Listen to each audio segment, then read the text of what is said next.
Hey, Bill Simmons here, and as pastors, we face a difficult challenge of getting our teams to work together and execute at their fullest potential. Whether that's a paid staff or a group of volunteers, getting everybody to just work together and accomplish a common goal can be a very difficult thing. And this is a huge challenge for many reasons. When you put a group of people together, you got different personalities. You have a different mix of spiritual gifts. Sometimes you have all kinds of different levels of maturity of their Christian character and a whole lot more. And all of these things can really disrupt the effectiveness of a team. And this is the reason why I use a tool called Team Dimensions to train how teams should work together and then assess a team's success. And so if you'll work with me here, I'd love to share that with you. What we want to talk about is how a team works together, because every time you gather a team together, it is an attempt to be creative, innovative, or to solve a problem. Now, I'd like to pause there for just one moment and give you kind of my view on creativity and problem solving, because every time you attempt to solve a problem, it is an act of creativity. We're trying to figure out how to do something. And so when a team comes together and attempts to work on a problem and solve that, it is indeed an act of creativity. And so there's a process in which teams can be the most effective. And in that process, we call it the Z process. And in the Z process, it starts with being a creator. All right, because every idea that you have starts out with being creative. Something's got to start, and it always ends with execution. And so we want to execute. Have you ever been really frustrated with being a part of a meeting where you had absolutely great ideas, but when you came back a month, 3 months, or 6 months later to see what where we are on that process, and only to be kind of discouraged and maybe even downright angry that we did not execute, but we had all these great ideas?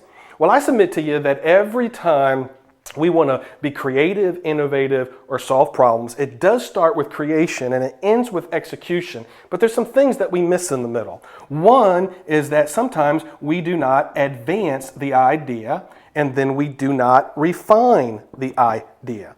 And so when a team works together, we want to do what we call the Z process. We want to go from creating that idea to advancing it, from advancing it to refining it to executing. Now, this is not linear. It's not step 1, 2, 3, and 4. You might come up with an idea, and when you come up with that idea, it's the what if. Now, I love what if conversations. I love being creative. But when you get to the advancing, that's when you start adding people and relationships to the whole thing. How are people going to respond? How will this affect the people that we are going to impact as a result of this decision? How are we going to get buy-in? Those are relational type questions. And as a result of asking those questions, you actually might go back up to creating just a little bit more. Then you will, after you've advanced enough, move over here to the refining stage. And the refining stage is when the person in the room has the skills to look down the road and say, well, if we do this now, this is the impact it will have later. Sometimes they'll even look at the idea and tell you what's wrong with it first, and we'll accuse that person of being negative. Now, maybe you've been in a meeting somewhere where when you've come up with the idea and somebody, let's just say it like it is, poops on your party too fast. And you think, what is wrong with them? They're always negative. Well, it's not that they're negative. They just don't have enough self-awareness to know that as a refiner, they need to wait for you guys to create in advance. And as a creator, you need to know that probably the first person you share ideas with is not a refiner. But once you have gone back and forth, maybe that refining kicks it back to advancing and creating just a little bit more. And then over time, after you've created, advanced, and refined enough, then you get it down to execution. And that's the person in the room that's been sitting in the meeting for an hour and hasn't said anything. And then you look over at him and you say, Sally, what do you think? And then she goes into vapor lock. And you wonder if she's even paying attention. Well, the reality is she's paying attention, but she's not thinking creatively, she's not thinking relationally advancing, and she's not thinking about down the road. She's thinking one thing: what do you want me to do? Tell me the plan, give me the task, and I'll make it happen. And so you need those people there. But if you jump from creation to execution without these middle areas, then things get in the way.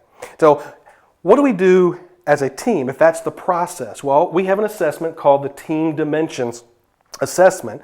And what it does is it takes these 4 quadrants and it helps you find out where each member of your team is. Now, I come out right here in this area. I'm going to put a big dot right here.